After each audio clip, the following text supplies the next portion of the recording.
Welcome home. We are WNST, AM 1570, Taos, Baltimore. Happy Black Friday weekend. Happy post-Thanksgiving. I'm not going to pretend that you haven't eaten your turkey or that you're not doing what I'm doing, which is eating leftover cookies, because that's what I'm doing right now. My thanks to the Maryland Lottery, as well as our friends at GBMC for putting us out on the road. The Maryland Crab Cake Tour is coming back at you. I have fresh dates. 2 weeks from now, we're doing three in a row. Wednesday, Thursday, Friday. We're going to be at Costas for the holiday week with Gina Shock. I think I've corralled John Allen to come over. So we're going to have a rock and roll Christmas over at Costas and Dundalk. So come on out. It's all brought to you by the Maryland Lottery. It is these have been luckier than the Ravens were on Thursday night. Luke Jones joins us now after they had an old song called, was it Short Sets, Long Breaks, Big Money? I would say bad games, holiday up all night, and now we got to get up and talk about what really was, I guess greatest fear would be that the Bengals come in with a healthy-looking Joe Burrow and a Jamar Chase back on the field, and the Chase brothers were a little bit too much, and I think also the mistakes. And I'll let you get at it because you witnessed it from the Kevin Byrne little press box in the corner there. Yeah, I mean, look, did Joe Burrow come back and make some plays and look better than certainly Jake Browning or Joe Flacco had looked the last couple of weeks? Sure. I mean, that wasn't the story in this football game. The story in this football game was a Ravens offense that has not been trending in a good direction for quite a while. We talked about it a few weeks back. It's one thing, no shame in having some struggles against the Minnesota Vikings on the road. No shame, despite what we think about the Browns overall, no shame in having some struggles against that defense and Myles Garrett. A guy who's going to be defensive player of the year, a guy who looks like he's going to shatter the single season sack record. So those are a different animal, right? And we've talked a lot about Lamar's health. We've talked about the fact that Lamar hasn't played as well in recent weeks. But over a 5-day span to play how they played against a Jets defense that was below average statistically, a bottom 10 kind of defense in terms of scoring and other efficiency metrics, and to manage 14 points and commit 5 turnovers against a defense that just using DVOA, but I can give you plenty of more conventional numbers if you'd like as well. But a defense that has looked like one of the worst the NFL's seen through 12 games over the last 50 years. I mean, DVOA has them tracking, which I think Aaron Schatz could tell you this definitively, but I think it goes back to looking at 1978 and forward, that the Bengals were on track to be the worst defense in the history of tracking DVOA. And they scored 14 points, committed 5 turnovers. Yeah, they moved the ball some at times, and certainly, the likely play and you know, there were certain ways you could try to spin a positive out of it, but my goodness. I mean, that's as below the bar as it gets. I mean, this offense is a mess. This offense feels very broken at this point in time. And as much as we've talked about the offensive line, Lamar Jackson was horrible on Thursday night. I saw a few people, whether talking to others in the press box or seeing it on social media. And look, it's not about piling on, but just trying to contextualize that performance and thinking, when has Lamar looked that bad? I saw some people mention that his rookie year, the playoff game, right? I mean, where he committed turnovers against the Chargers and just looked overwhelmed. It wasn't quite that, but man, that was really bad. And I think the thing that was frustrating about it for me, beyond the level of what you thought the Bengals defense was, is I actually thought Lamar looked better physically when he took off. He looked better than he did against the Jets and the He looked Browns the like he last could run couple weeks. away for A little bit, He right? looked like Maybe a not. look. You challenged me. We got together on Wednesday. We did a pregame piece. You're like, he could still run away from a lot of guys, and I felt like no defensive lineman was going to catch him last night, right? Thursday Right. night, I right? mean, he looked better at least. I'm not saying he looked 100%, but man, he didn't see the field. His He didn't look accuracy was gimpy, way off. from my perspective. He didn't look like he didn't belong out there. He didn't look like he was John Wayne out there limping, Yeah. at all. Yeah. So with that in mind, that should equate to them being way better. And we didn't see that. So the silver lining is that the season's not over. And everything is still sitting right there for them. But I think on the heels of this 5 game winning streak, even with you and I saying over and over and over that the eyeball test wasn't matching, oh, this team's firing on all cylinders and they're humming and they've won 5 in a row and all that. I think there was still this perception because of how we feel about Pittsburgh and the rest of the AFC North. I think there was very much a perception that this is the Ravens division. After Thursday night, all bets are off. I mean, when you can't score points and do what you need to do offensively against the Cincinnati Bengals, what is that going to mean against At the home, at Steelers? home. Right, You couldn't exactly. operate at home. 4 days after the same issues with the Jets, right? I mean, they didn't turn the ball over against the Jets. That was the only difference, right? But man, that was really, really disconcerting to see them play like that.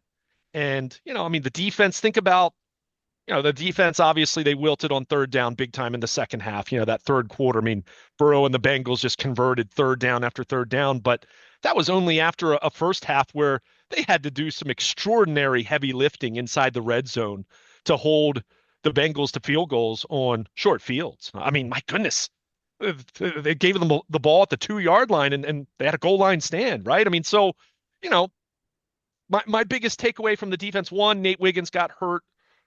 The initial indication from John Harbaugh was that it's not like a multi-week season-ending kind of injury, anything like that. So, but that we know what kind of player he is. And my big takeaway from the defensive side was the the pass rush and the pressure that seemed to be ratcheted up a little bit here the last few weeks. That kind of went away for the most part, and that was disappointing. Just knowing that you wanted to make Joe Burrow as uncomfortable as possible to test out that surgically repaired toe and all that. But again, the story is the offense, and the story is a two-time MVP quarterback just not looking anything close to that. And now multiple weeks of that. I mean, this is 3 straight games, Nestor, where Lamar has not thrown for a touchdown or run for a touchdown. And I get it. I mean, the Zay Flowers offensive pass interference call, plenty of people question that. Certainly likely. I mean, that should have been a touchdown for Lamar. But it's more just an indicator of where this offense is right now, because you know how many games Lamar had in his career, not counting the first half of his rookie year, but number of games he'd had in his career without a touchdown pass or a Less than touchdown 10. run. Less than 10. 7 Yeah. prior to these last 3. And 2 of those were the 2 games he let the Cleveland game in 21 when he got hurt and missed the rest of the year, and then the Denver game the following year when he got hurt and missed the rest of the year. So you're talking about 5 career starts he had where he started and finished and didn't have a touchdown. That's less than 1 a year, and he's had 3 in a row. 3 in a row. And 3 in a row, 2 of those being against the Jets and the Bengals. So, dude, let's talk about the offense for a minute in a couple of ways. First things, mistakes. Just in a general sense, last year it was penalties, right? Like Orlando Brown still stinks. I want to say that out loud, even if they won, even if he crowded his ass in to get some turkey last night. But the offensive line is a problem, right? And then there's the shuttle part of, well, we're going to let Falele play, but we're going to bench the other guy for a series. And we're going to have Mike Tirico introduce the new guy, and then we're going to bring the old guy in. Yeah. And then in the end, none of them are plus players right now. And that includes Linderbaum, who, I thought was headed to the Hall of Matt Burke, for a while, right? Or at least a guy that we were going to say we've married the center and the quarterback. I'm not saying that's not over.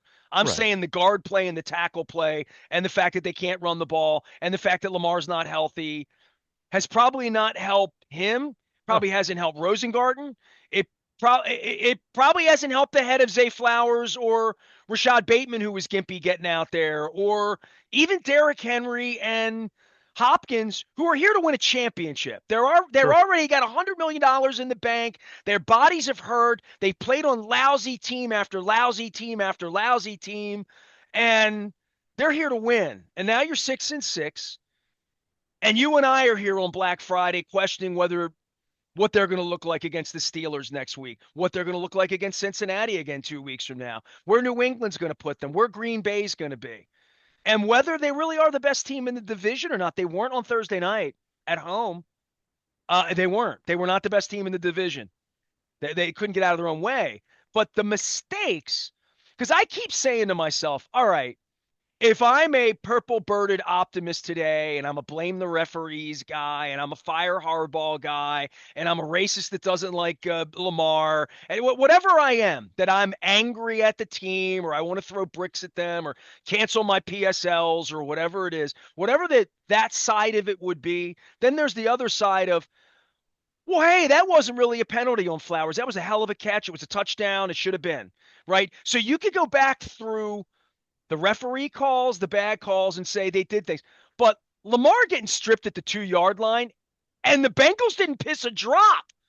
Yeah, Lamar got stripped at the 2 yard line, and the Bengals didn't get a point out of it. So I look at some of the mistakes they made and said it could have been a lot worse than getting their ass kicked by sure. 3 touchdowns. It could have been worse. But I can also play the optimist and say, all right, what's going right about this? The thing that's not right, Lamar is not throwing the ball accurately.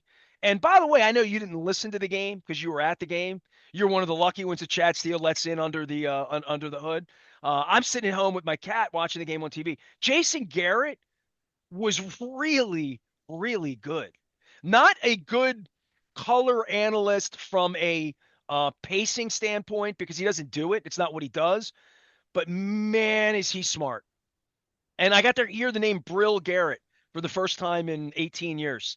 Brill Garrett, who was looking for a home in Ruxton at one point. I mean, Garrett would have been the coach of this team if he wanted to have been, which is, and now he's in the booth on Thanksgiving, and I'm having do do do do do do do. I'm having like Jason Garrett. He's too complimentary to be he's too nice. He is, but he's also really, really smart. And I had never listened to him for 3.5 hours call a football game like that. It was amazing when he talked about Lamar and Joe Burrow and patting the ball and taking care of the ball and him being a quarterback and a backup quarterback his whole life to one of the greatest quarterbacks ever, as well as his best friend and Troy Aikman. And then he ran a team with Tony Romo and like teaching quarterback mechanics.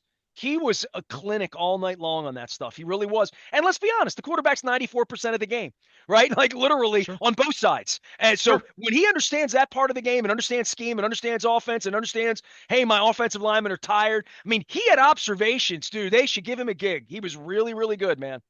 Well, I mean, I have nothing to add to that because I haven't had a chance to watch the telecast. I'll watch it over the weekend certainly, You'll learn a but lot.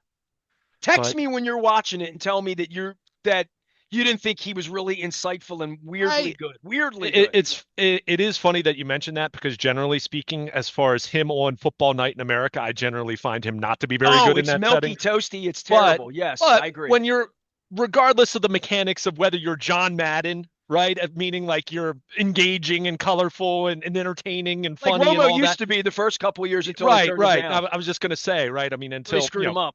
who Greg Olson's great, right? I mean, I think he's I don't hear him call games as much. I hear a lot of Brady for some well, reason. he should have been Brady replaced him, right, as Yeah. the number one guy. But my point, when you are calling a game, it's long form. In the same way that like what I write at baltimorepositive.com might be 800, 900, 1,000 words, whereas you and I could sit here and go back and forth and 30 minutes, 40 minutes, whatever it ends up being, multiple segments. And, so it's just long form. You can dig into it a little bit more. But I want to go back to, just the state of the offense. And I think what's so concerning about this, I mean, look, the non-starter here, like Lamar has to be better, right? If he's not better, then they're not even going to make the playoffs because you've got 5 challenging enough games where you can't continue to expect to win games if you're going to play like that. And look, they turned it over 5 times, and to their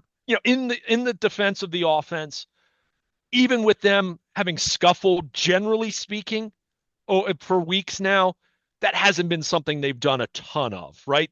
I mean, last week they took care of the ball. In Minnesota, they took care of the ball. Cleveland, they did not take care of the ball, and we saw how that game was. But so assuming you can do that, assuming Lamar can get himself back on track to something, but not even talking about the MVP level, just like the typical, let's say like regular Lamar. But I do go back to the offensive line where you see all these issues with this offense. And I mean, there were plays to be made, right? I mean, they did make plays. I mean, the Isaiah Likely before he fumbles at the 6 inch line. I mean, that was a great play, right?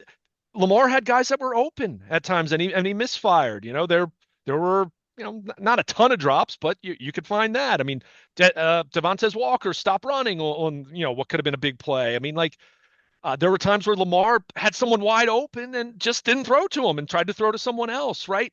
So all of that, and I know a lot of people talked they should have run the ball more on Thursday night. And look, I'm not going to disagree with that. But at the same time, I'm also not going to sit here and be disingenuous and not say that this team hasn't had major issues running the ball at times this year as well, right? I mean, I know statistically it looks like a top five running game and all that, but we know down to down, drive to drive, quarter to quarter, game to game, this running game hasn't been nearly as consistent as it needs to be.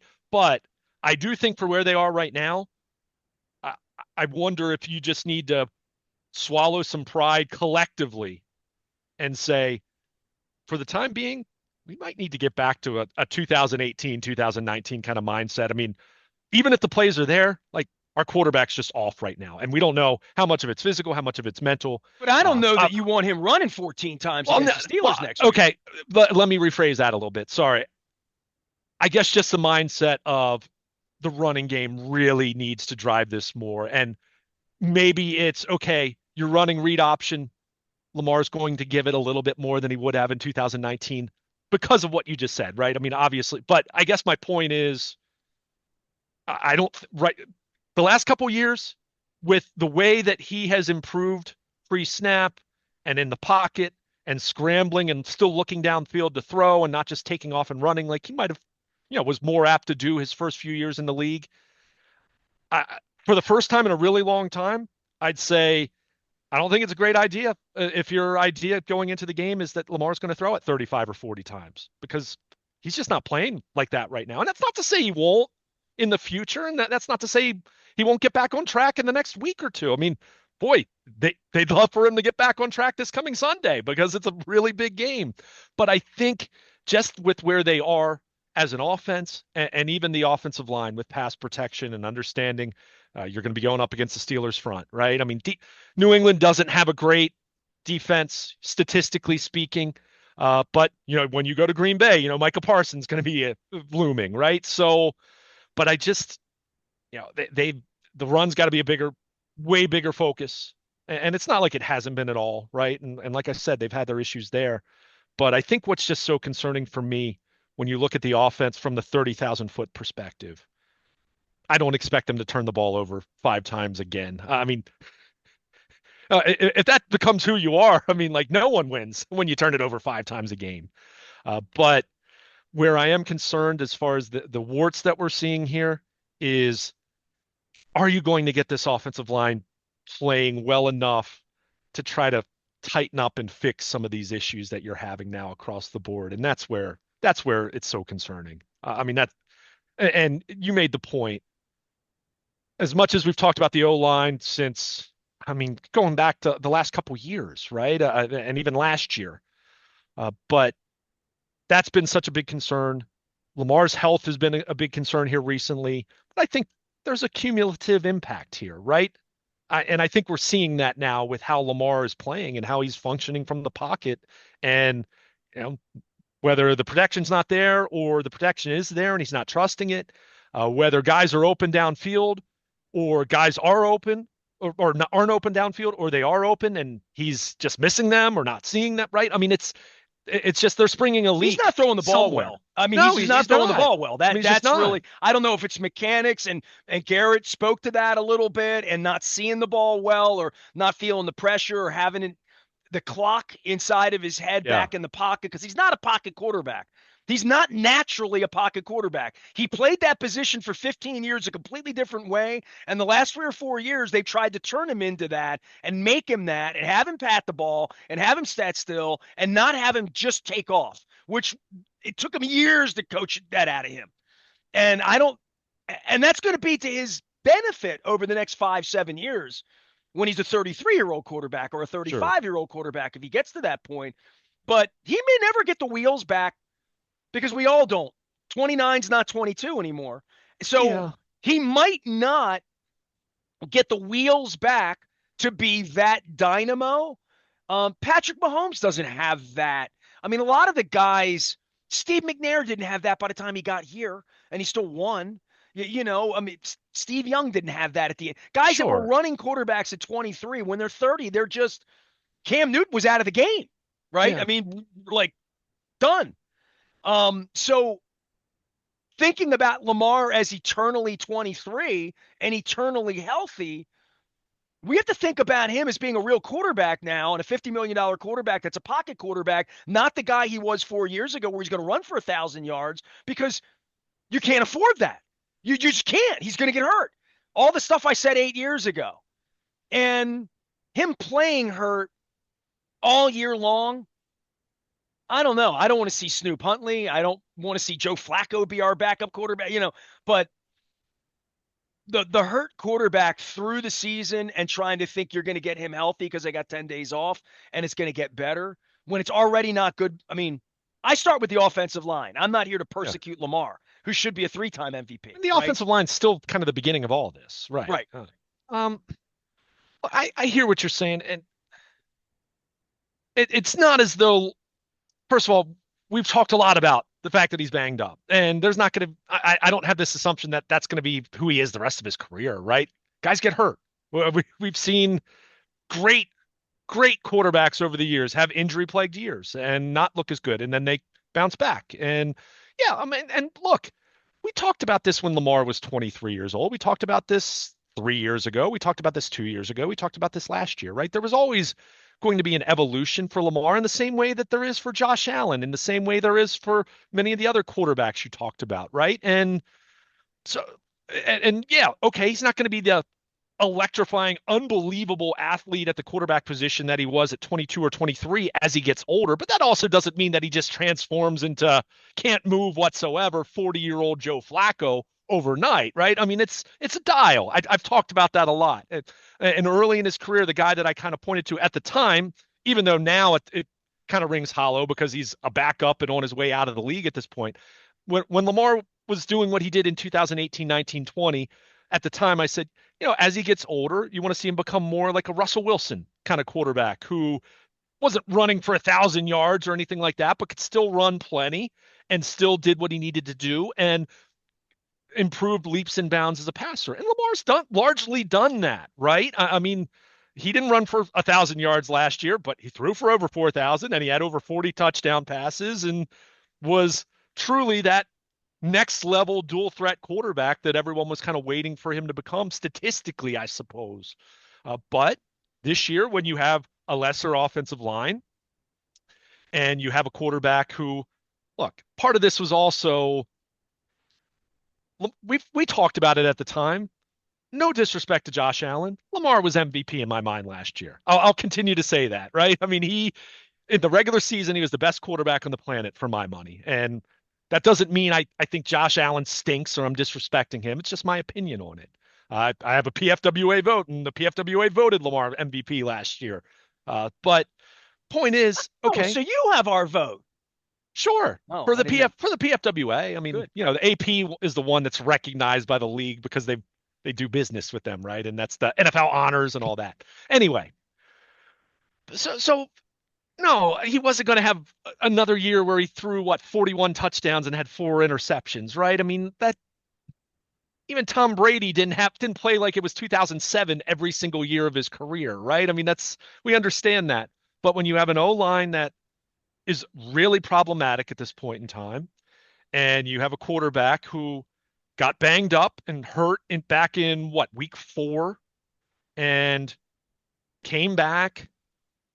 What's ironic about it is the best he's looked since returning was the second half of that Miami game, which was his first game back. I mean, I don't want to say it's a straight line down since then, but it's been close to that. Like if you kind of looked at the trend line and just drew an oval or a circle around it, it would be trending pretty sharply downward, right? I So did think of something. I want to say this because we're going to talk 2 hours about the game, but When I saw Burrow out there in the second quarter slinging it around a little bit and looking like he was coming back to life and looking like he could go left, he could go right, I thought to myself, he's the only guy on the field that didn't get his ass kicked 3 days ago.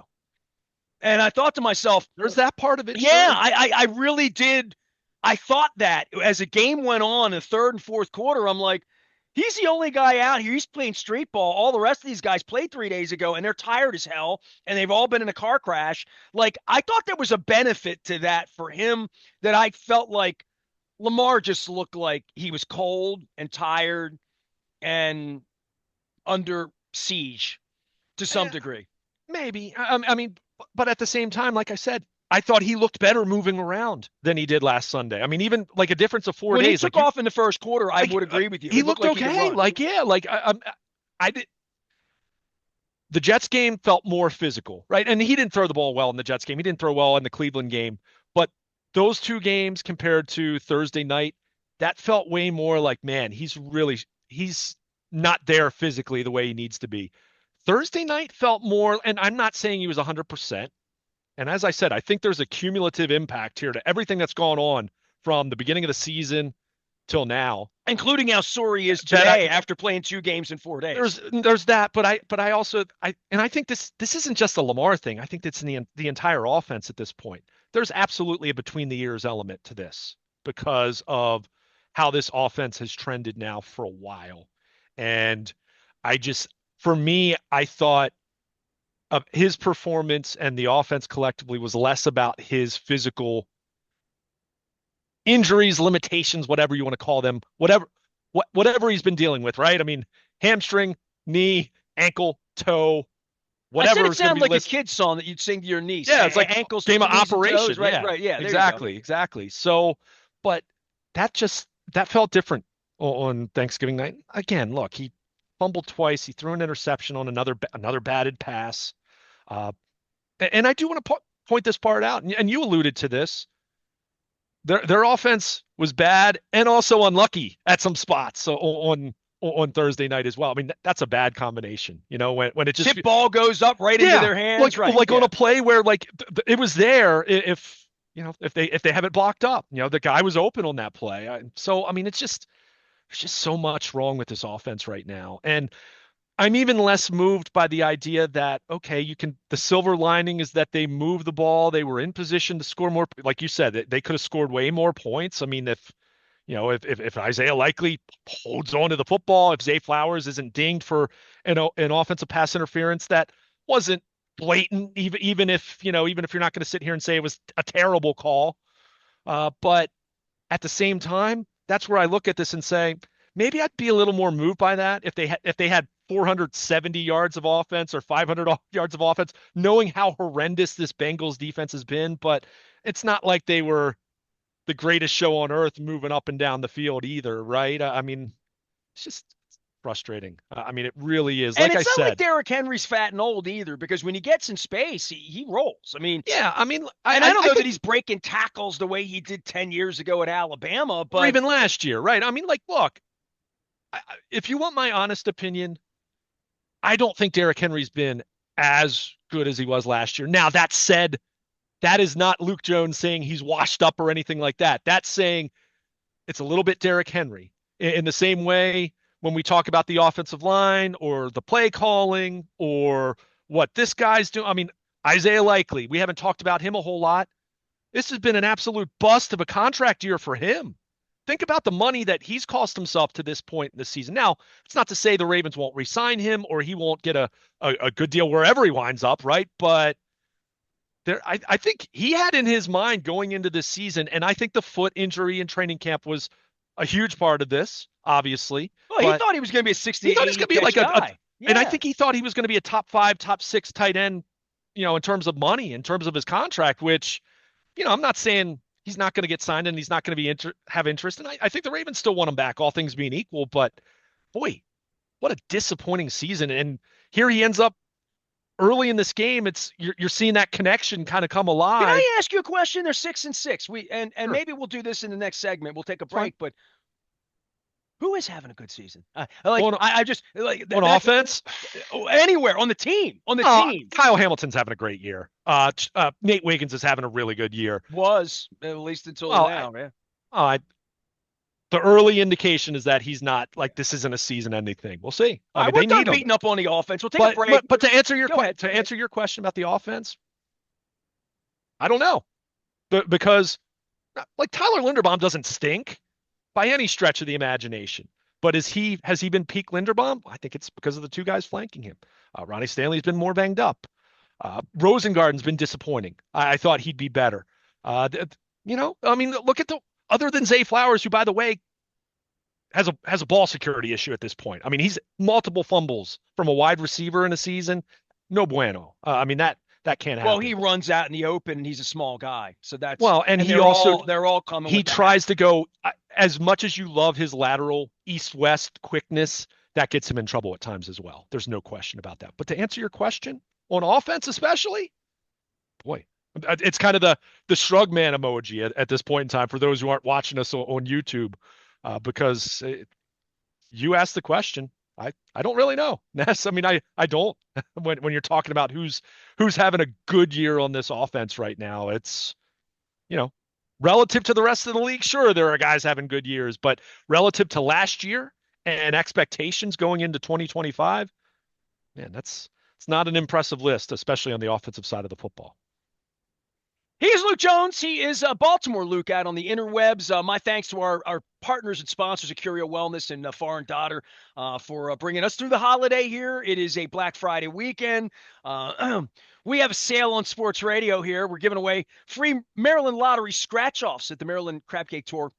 We're going to be picking that back up. We're going to be at Honey's in Halethorpe. We're going to be at Fadley's downtown. We're going to be at Costas in Dundalk. And we're also going to be back at Coco's in Lauraville all during the holidays. It's all brought to you by the Maryland Lottery in conjunction with our friends at GBMC. Appreciate all the emails and all of the reaches. So many people have reached to me about the colonoscopy thing and precancerous polyp that was removed from me last week by the GBMC team. I am grateful. I am alive. I'm planning on using my time wisely here during the holiday season. Luke and I are going to talk some defense. We're going to talk some special teams. We're going to talk about taking 10 days off. We're going to talk about sitting around watching football all weekend. And we're going to continue to talk turkey. I'm Nestor. He's Luke. We're WNST AM 1570,000 Baltimore. And we never stop talking Baltimore positive.